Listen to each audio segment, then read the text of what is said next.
Today's class will be in continuation with the morning class you had, heme metabolism.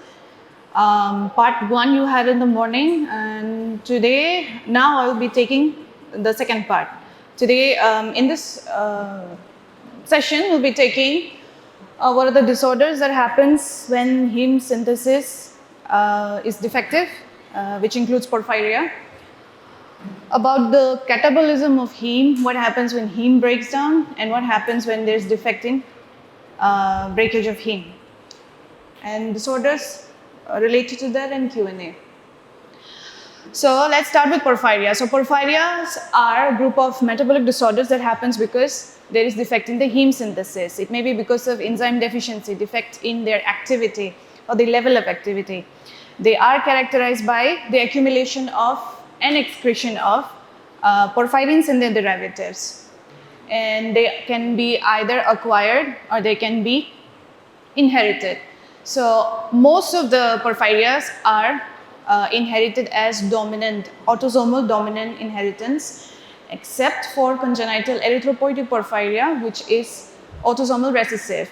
So what is autosomal dominant? When we say inheritance about autosomal, it means from the word itself we can make out the defective gene is causing porphyria is present in the autosomes, which are non-sex chromosomes. Okay?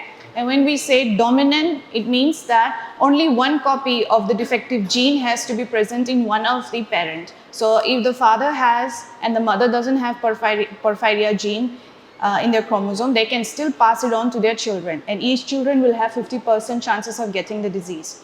When we say autosomal recessive, it means that 2 copy of the defective gene has to be present in the mother and the father as well. Okay, so that's the difference, basic difference. Now, based on where the manifestation of enzyme deficiency is present, they are classified into, porphyrias are classified into 2, erythropoietic and hepatic. So in hepatic, obviously related to liver. So if the enzyme deficiency is present in the liver, they are classified into hepatic porphyrias, and if they are if enzyme deficiency is present in erythrocytes, they are called erythropoietic porphyria. So for hepatic porphyrias, we have acute intermittent porphyria, Porphyria cutanea-tarda, hereditary coproporphyria, and Porphyria variegata. And in erythropoietic porphyria, we have congenital erythropoietic porphyria and protoporphyria. In relation to your exams and even in Viva, short notes, the most important porphyria would be acute intermittent porphyria. All the porphyrias are important, but this is most commonly given in exams. So please pay attention. Acute intermittent porphyria. Acute and intermittent. Intermittent means it happens on and off, right? And acute condition. So by the name itself, we can make out that the symptoms of this disease will suddenly come and suddenly go. Now, this is because of the deficiency of uroporphyrinogen 1 synthase. Over here, you can see it's over here, right? So this enzyme is deficient. So we will have accumulation of ALA or alpha delta aminolevulinic acid as well as porphobilinogen. So these two will increase in the body and then will get excreted in the urine. So when it gets excreted into the urine, and when they void the urine, it is normal in color, straw color, but as they get oxidized into their respective porphyrins, it gets dark in color. As you know, the porphyrins are red in color or dark color. So here you would see normal colored urine. After some time, if you take the urine and keep it in the atmospheric, in the room, after some time, few minutes later, you will have this colored urine. So from here itself, you can have an assumption that it might be one of the porphyrias. So the patient will present with abdominal pain. So most of the time, the patients will come to you, to your clinic or in the emergency with abdominal pain. They'll have vomiting, they may have diarrhea. So most of the time, the doctor will think that maybe it's related to the abdomen. So they will probably do a sonography or maybe even a CT scan. And you will find nothing. But when you check for urine, you would see that the urine is dark in color or reddish in color. Almost like as if the person is excreting blood into the urine. So in that case, although porphyrias are not that common, but please keep this in mind when you check patients later on. They also present with cardiovascular symptoms and neuropsychiatric symptoms. Diagnosis can be made through checking the ALA and PBG, meaning porphobilinogen levels in their urine and blood, and the enzyme deficiency can also be seen in the RBC. So most of these patients, they will give you a history of a particular drug intake like griseofulvin. Griseofulvin is an antifungal drug, or the intake of steroid or alcohol. So all of those drugs, they can trigger porphyria in patients who have the porphyria and did not show any symptoms. So in those cases, we will obviously, whatever is the precipitating symptoms, we will remove that first, and then we will give them hematin. Heme, as you know, heme, this is another form of heme. So heme, when you must have read about the regulation of the heme synthesis, so heme will then inhibit the activity of ALA1 synthase. So that will obviously stop the production of ALA, accumulation of ALA, right, and porphobilinogen, and the manifestations of the symptoms will be reduced. In acute cases, we also give them glucose. Glucose inhibits drug-induced porphyrias. So these drugs, certain drugs that I have mentioned, what they do is that they use cytochrome P450 for their metabolism. Cytochrome P450 uses heme. So already there is less heme in the body because of porphyria. Heme is then used up by cytochrome P450 for the metabolism of those drugs, right? So there will be less heme. If there is less heme, then there is nobody to stop ALA synthase from producing, or from accumulating. Therefore, when we give glucose, glucose will then stop all of these things from happening. Glucose will stop ALA production, ALA synthase activity, therefore ALA accumulation is inhibited. So, like I said, some of these patients may present with neuropsychiatric symptoms and neuropathy as well. So, the exact cause is still not known, but it is speculated that in these patients, the presence of ALA, the accumulated ALA, will inhibit ATPase enzyme. So this ATPase enzyme, as you know, helps in nerve conduction and muscle conduction. They also they can interfere with GI motility. Therefore, they present with abdominal pain, vomiting, diarrhea, etc. So when there is nerve conduction is defective, their muscle conduction is defective, so they may come with pain in the muscle, okay, problem with autonomic nervous system as well. And they also have neuropsychiatric symptoms because of that. Along with that, the enzyme over here, tryptophan pyrrolase enzyme, is also seen to be deficient. Therefore, when it is deficient, if you remember your kynurenine pathway, this tryptophan pyrrolase is used. If it is inhibited, then what we see is there is accumulation of tryptophan and 5-hydroxytryptamine. This in itself can give rise to neuropsychiatric symptoms, as well as the fact that heme is a cofactor for tryptophan pyrrolase enzyme to be used, and there is already less heme in the body. Therefore, there is more accumulation of tryptophan and therefore the neuropsychiatric symptoms. Along with that, the patients also can come with photosensitivity. One thing to remember is that photosensitivity is seen in all the other patients except for acute intermittent porphyria. Patients of acute intermittent porphyria will not present with photosensitivity, okay? If you remember the synthesis of heme, before the formation of uroporphyrinogen, whatever inhibition is happening, blockage is happening, those diseases will not present with photosensitivity. After uroporphyrinogen is formed, those porphyrinogens then get converted into porphyrin, because of which there is accumulation of porphyrin in the skin that leads to photosensitivity. So what happens here is that with the accumulation of porphyrin in the body and in the skin as well, when the UV rays hit the skin, there occurs the reaction between oxygen, UV rays and porphyrins, and that gives rise to formation of free radicals. What are free radicals? These are certain atoms or molecules that have unpaired electron in their outermost shell. So you know that they are very unstable, they always want to steal another electron from other molecules. In this case, what we understand from there is that it is highly reactive. They are reactive molecules which will then cause damage to the skin. They degrade lysosomes and other cell organelles, and these lysosomes and other organelles will then release enzymes, hydrolases, and then that will hydrolytic enzymes, which will then damage the cells itself, resulting in inflammation, in edema, in ulceration, okay, pain, bullae formation as well. So all of these effect is seen because of reactive oxygen species and free radicals because of their exposure to sunlight. So these patients are advised to protect themselves from sunlight using sunblocks or sunscreens. Next we come to congenital erythropoietic porphyria, another important porphyria.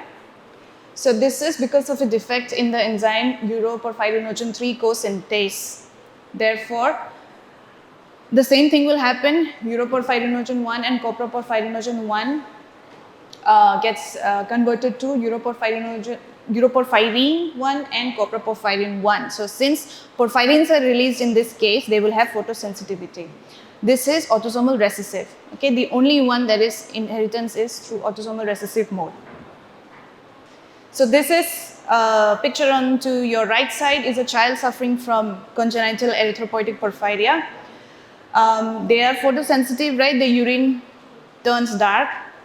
And you would see, if you see the face, you will see there is a lot of scarring. There are healed ulcers. And then the skin itself has dermatitis. It's very rough looking.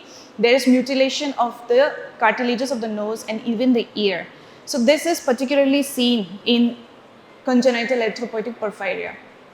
And also below here, over here, you will see this phenomena is called erythrodontia, the red color of the tooth that happens because of the accumulation of porphyrin itself. Okay. Then comes porphyria cutanea tarda. Cutanea means related to skin and tarda means delayed. So the peculiarity of these patients is that when they go into the sunlight, they will not have an immediate reaction to sunlight. When they come back home after some time, they will see that they have reaction. Okay, all this ulceration, inflammation and everything starts to happen. That's why it's called tarda. So remember the symptom from there. There is deficiency of uroporphyrinogen decarboxylase decarboxylase enzyme. And we've also seen that there is hepatic iron overload. For whatever reason, the iron is getting accumulated in the liver, because of which there is it also triggers this porphyria cutanea tarda. Other chemicals that are involved in here is exposure to benzene, phenols and dioxins. So this is how it looks like. You would see there is bullae formation over here, like a huge blister. There is erythema, there is a little bit of edema as well. There is ulceration, there is scarring. Okay, so this is all because this is called photosensitivity. Therefore, we tell the patient not to go out in the sunlight. What do we do in these patients? The same thing. We keep the drugs away that is causing them, that is triggering these effects. We also, because these patients have iron overload in their liver, we want to decrease the iron overload. So we tell them to undergo phlebotomy, which is just draining out, like the way you donate blood. That way we drain out some of their blood once in 2 weeks. We don't want patients to get anemia either. And we can also give them low dose chloroquine. So chloroquine is known to make complexes with porphyrin and helps in its excretion. Okay, but we don't give high dose because chloroquine is a malarial drug, right? Anti-malarial drug. It in itself is hepatotoxic. So we don't want to, liver is already overburdened with iron. We don't want the liver to get damaged further. So we give low dose chloroquine in them. These are some other minor porphyrias like hereditary coproporphyria because of enzyme coproporphyrinogen oxidase deficiency, variegate porphyria because of defect in protoporphyrinogen oxidase, and protoporphyria, also known as erythropoietic protoporphyria because of furochelatase enzyme. In all of these cases, the treatment is almost the same. The symptoms are all similar. Liver transplant is the only cure for these patients if you want to get rid of everything. And in this case, since it's in the this is erythropoietic porphyria, so in this case, bone marrow transplantation can also be done. Then we come to acquired porphyria. These were all genetic, right? So what are the agents that can actually trigger porphyria in patients who do not have porphyria? So this is because of exposure to heavy metals like arsenic, lead, mercury, then benzene, hexachlorobenzene, and griseofulvene. They all are involved in porphyria because their exposure in some of, it's not happening in everybody, but in some people it can inhibit ALA dehydratase, uroporphyrin 1 synthase, and pherochelatase, therefore giving rise to symptoms of porphyria. This table indicates some of the agents and that can inhibit the enzymes involved. Say for example, ethanol or alcohol, and in some forms of malignancy that will, they will inhibit porphobilinogen synthase. In the same way we see in chronic renal failure or CKD patients, UPG decarboxylase enzyme is inhibited. In liver disease and in exposure to toxic heavy metals, CpG oxidase is inhibited, and even people with iron deficiency anemia may sometimes present with decreased pherochelatase enzyme activity. So this guy is, his name is King George III, reigning king from, of England from the years 1760 to 1820.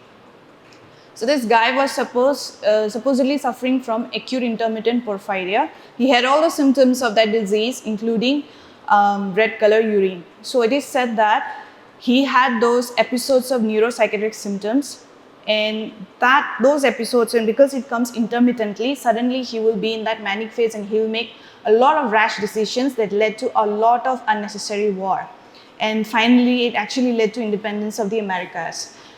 It is said that had he been treated, or had he known that he had this disease, maybe the history of England and the history of America would have been different today, maybe even the history of the world. So that's just a little clip from the past. What is this? What is this? A vampire, right?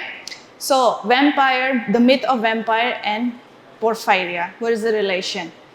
So it is seen, it is understood that, you know, the myth of vampire, the stories about vampire and Dracula and all of that has a lot of reasons, okay? We understand in medical field that porphyria might have been one of those reasons, not just vampires but werewolves as well. So a lot of what we understand is that maybe some people were suffering from actual porphyria and they were classified as vampires, and they were just, you know, isolated from the rest of the people. For example, vampires are known to not go into the sunlight. They are scared of sunlight, right? So same with porphyria patients, they don't go in the sunlight because they have photosensitivity. Second thing is that when vampires go into the sunlight, they have skin reaction. The same with porphyria patients as well. Some of the vampires are known to not eat garlic, right? And it is seen that some of the porphyria patients also, in them, if you give them garlic, it triggers their porphyria, it makes the symptoms worse. So in some patients, it is seen. So this again, you know, similar stories. Then other thing is that they drink blood.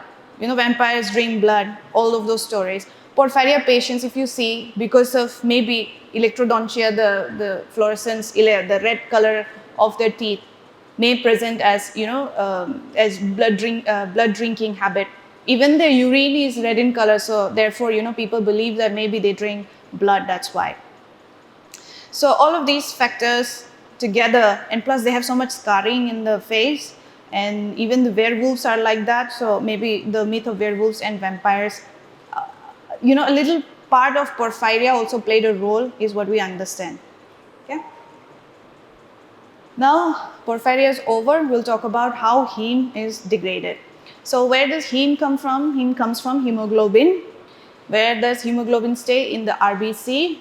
So RBC breaks down, gives rise to hemoglobin. Hemoglobin then breaks down into heme and globin. Globin goes for its, it breaks further down into its amino acid.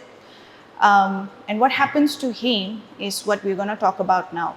Okay, so this heme has to be, so all the RBC after the completion of their life cycle, 120 days, RBC will have to be cleared off the circulation, right? And that happens in the reticuloendothelial system of the liver and the spleen.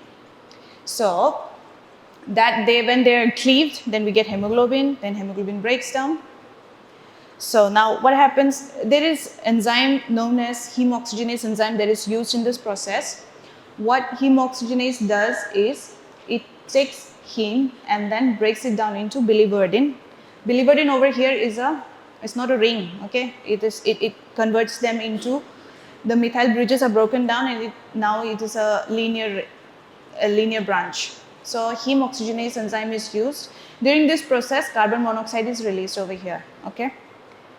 And in amphibians and birds, this is where it stops. That's why you would see that the stool of the birds are green in color. So biliverdin is actually green in color. But in human beings, it is further reduced by biliverdin reductase enzyme to bilirubin. Bilirubin is yellow in color. Bilirubin is an excretory product. It has no use in the body. So what happens to this biliverdin, bilirubin is that, what happens is that the bilirubin has to then get transported into the liver for conjugation. So for that, since bilirubin is unconjugated, it is insoluble in water, it has to combine with albumin so that it can be soluble in water in the plasma and enter into the liver. Protein albumin has two binding sites for bilirubin. One is high affinity, one is low affinity. So when it binds with high affinity, bilirubin is not easily broken down from there. But here you will see that most of them are bound, 75% of them are bound to the low affinity site. So what happens, why is that important is that if there is hyperbilirubinemia, if there is too much bilirubin, even albumin cannot take up so many bilirubin into itself, so it gets broken down easily. Bilirubin separates from albumin and then it can cross a blood-brain barrier, enter into the brain and deposit there, causing connective, especially in newborn. So we want to stop that from happening. That doesn't happen if under normal conditions, okay? So now, then they enter this albumin and bilirubin complex and enter into the hepatocytes where they get separated, okay? And then inside the hepatocytes, bilirubin again binds with ligandin protein so that bilirubin doesn't get regurgitated back into the plasma. So ligandin stops that. Then ligandin separates and conjugation with glucuronic acid happens. So bilirubin then binds with UDP glucuronate enzyme, okay, and get converted into bilirubin monoglucuronide by the enzyme bilirubin glucuronyl transferase. Then this again will combine with another molecule of UDP glucuronate to get converted into bilirubin diglucuronide. So maximum of them are in the form of bilirubin diglucuronide. Then the next process is that now this conjugation ho gaya bilirubin ka, it has to come through the bile, enter into the intestine. So that happens now, and against concentration gradient. Therefore, the proteins are also involved. There is a certain system of proteins called as MOAT, which is multispecific organic anion transporter. So they help in the transport of the bilirubin into the bile to be secreted into the intestine. Now what happens in the intestine is that it enters the duodenum, jejunum and then large intestine. There the gut bacteria releases certain enzyme known as beta glucuronidases that will break this bilirubin into urobilinogen.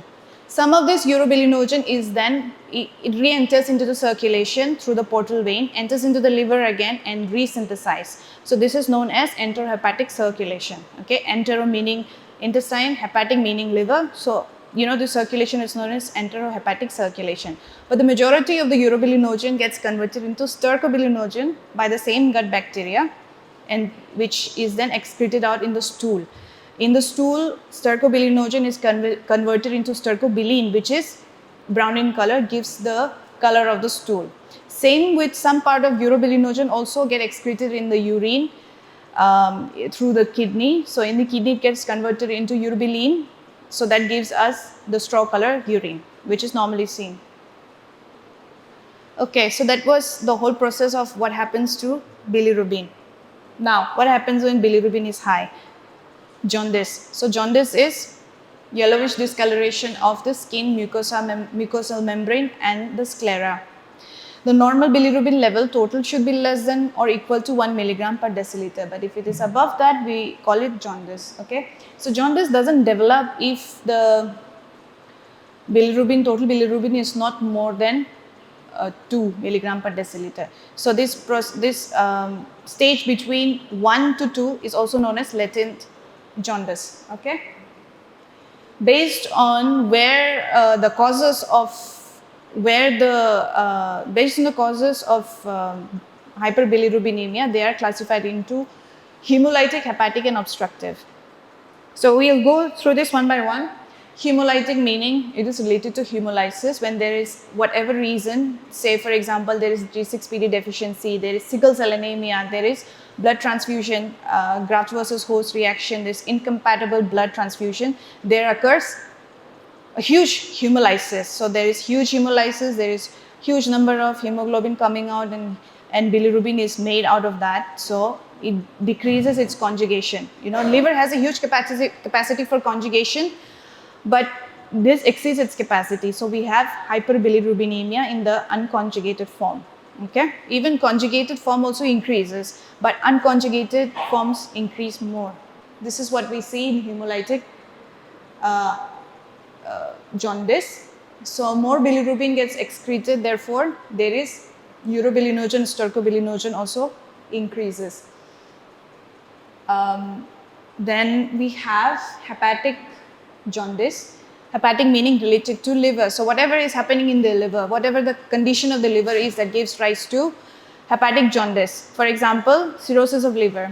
Okay, then there are certain toxic chemicals like alcohol, and then genetic diseases like Crigler-Najjar and Gilbert syndrome.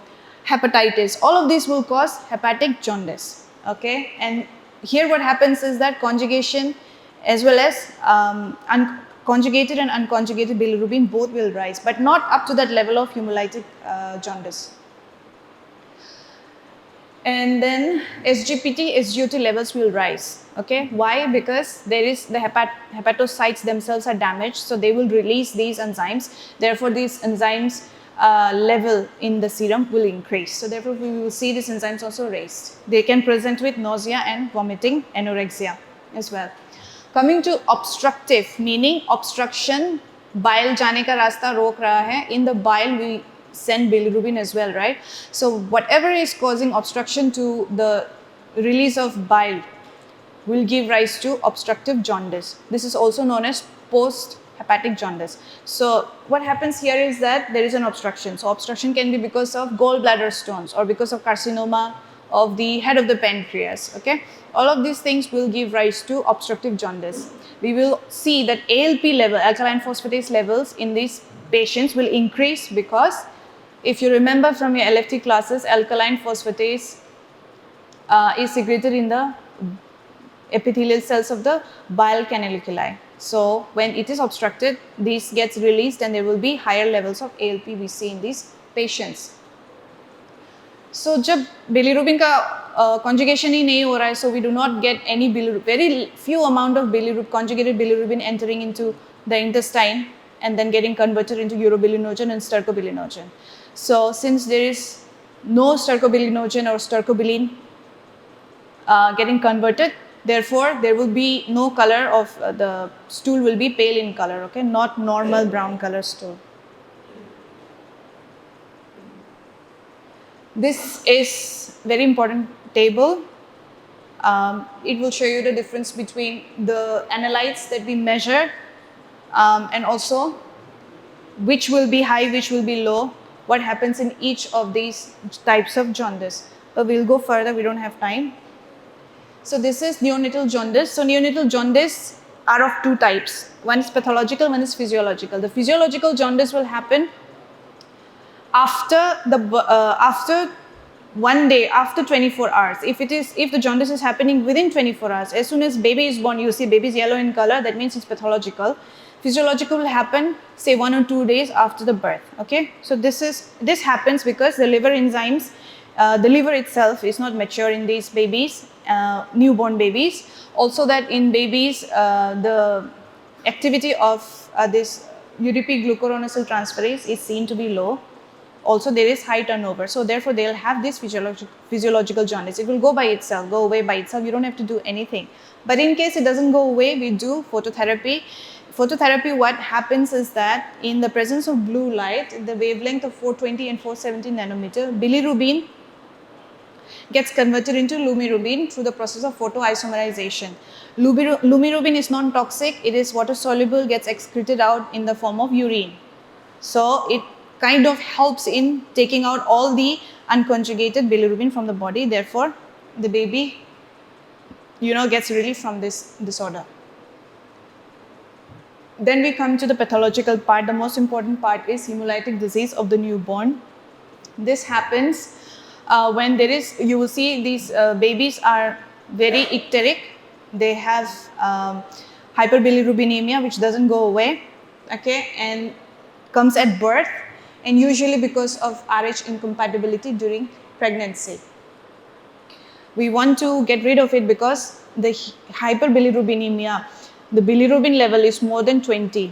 In most of these patients, it will be more than 20 milligram per deciliter. And if it is so much more, then it will, break away from albumin and enter into blood, enter into the brain, crossing the blood-brain barrier, causing kernicterus. CNS involvement will be there, and we don't want that. So now what happens in Rh incompatibility is mother is Rh negative. So blood is negative group. Baby is positive group. So what happens is that during the process of delivery and even sometimes during pregnancy as well, the blood from the mother and the fetus, they cross each other. So the mother has Rh negative blood, baby has Rh positive blood. So when Rh negative blood gets exposed to Rh positive, the mother's blood forms antibodies against Rh positive, because for the mother's blood, for the mother's immune system, Rh positive blood is an antigen, it's a foreign body, so it forms antibodies against it. That happens in first pregnancy. There isn't much transfer of blood during the delivery. Therefore, the first baby is usually normal. What happens now if the same mother has second baby and the second baby has again Rh positive blood? What happens is the mother now has already acquired antibodies against Rh positive blood. So if she gets pregnant and the second baby having Rh positive blood, so the antibodies from the mother's maternal circulation will enter into the baby's circulation and kill all the RBCs, all the Rh negative blood. So what ends up happening is huge hemolysis, babies die in utero, and this is called erythroblastosis fetalis. That's why whenever there is ANC is very important, and ANC meaning antenatal checkup. So a pregnant mother, when they get pregnant for the first time, how important it is for them to come to the doctor. So what we do is we check for their blood group along with all the other tests that we do. Blood grouping is very important. So when we check and we find that, okay, mother has O negative or AB negative or A negative or B negative blood, we give them NTD antibody, okay, injection at 24 weeks of gestation, which will kill all the, which will have, this is antibody, okay, so this will have antibodies against antibodies. So mother will obviously form antibodies against the baby during the pregnancy. Those antibodies will be tackled down by this injection, okay, vaccine that we are giving. Now, if that is not given, what happens is that after the delivery, if we find out that the mother has negative, blood group and baby has positive blood group, after the during the first delivery, we give them NTD antibody within 48 hours, okay. So what to do in these babies? We do phototherapy, if not then phenobarbital therapy. Along with that, exchange blood transfusion if bilirubin is very high, okay. So this is exchange blood transfusion, meaning thoda sa blood nikala or acha blood dala. So it can be done through umbilical vein and umbilical artery as well. This is not important for you, but just to have a visual of how it is done, okay. Finally, what are the genetic defects that occurs because of hyperbilirubinemia, the genetic causes of hyperbilirubinemia? Crigler-Najjar syndrome 1, there is deficiency of UDP glucuronosyl transferase enzyme because of defect in the gene that produces this protein. So when this enzyme is deficient, there is complete deficiency, there will not be any conjugation of bilirubin. So these babies die within 2 years of age. They don't live full life. Within 2 years of age, they die. The only thing you can do in these patients is liver transplantation, okay. Then in syndrome, Crigler-Najjar syndrome type 2, there is partial deficiency. Some of the activity of this enzyme is retained, so there is some form of conjugation. So they have a relatively better life than the people who have type 1. Then we have Gilbert disease. So in this, conjugation as well as uptake of the bilirubin is defective. So this also because of reduced activity of UDP glucuronosyl transferase. Unconjugated hyperbilirubinemia is seen, obviously because bilirubin conjugation is not happening. But this is also relatively better life, okay? They have better prognosis. Then we come to Dubin-Johnson syndrome. If you remember, for the bile to, for the bilirubin to enter into the bile, we have a system of proteins that are playing a part known as MOAT. So this one is defective in Dubin-Johnson. So the bilirubin is conjugated, but it's not able to come out through the bile, because of which we will see conjugated hyperbilirubinemia, because bilirubin is already conjugated. This Dubin-Johnson doesn't require any treatment. You will see jaundice off and on like that. In Rotor syndrome also, we do not know the precise cause, but it is seen that the hepatic storage of bilirubin is defective. These patients present with conjugated hyperbilirubinemia and asymptomatic jaundice. Asymptomatic jaundice means patient presents to you with jaundice, but uske alawa aur kuch nahi hota. There is no reason why somebody is having jaundice and no other problem. So you don't need any treatment for these patients. Okay, we still have 5 minutes for Q&A. So acute intermittent porphyria is because of the deficiency, is characterized by dermatitis, autosomal dominant, more common in men than women, associated with hemolytic anemia. Which one?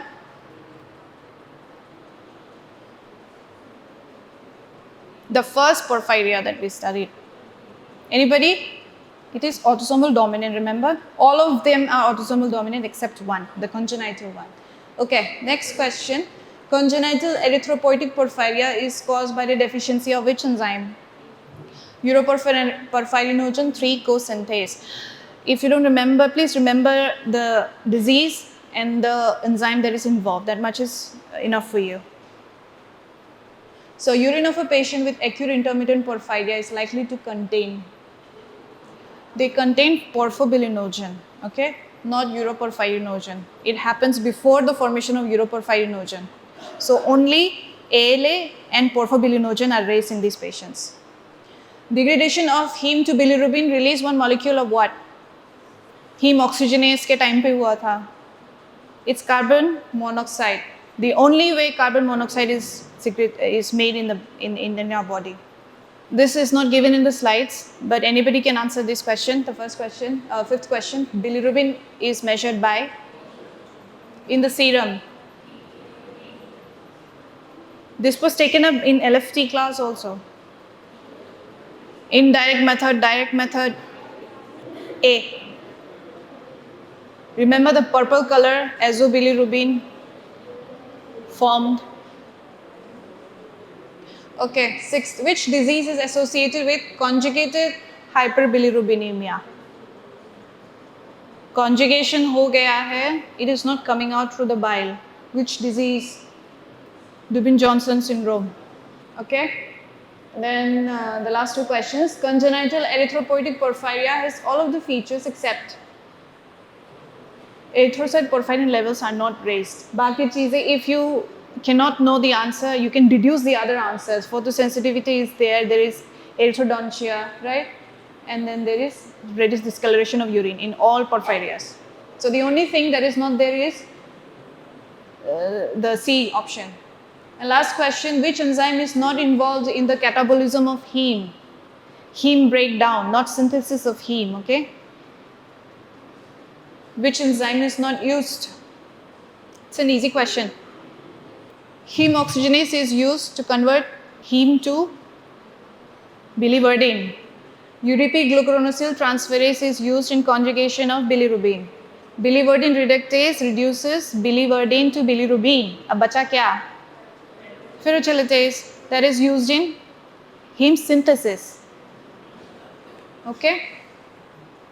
Thank you for your attention.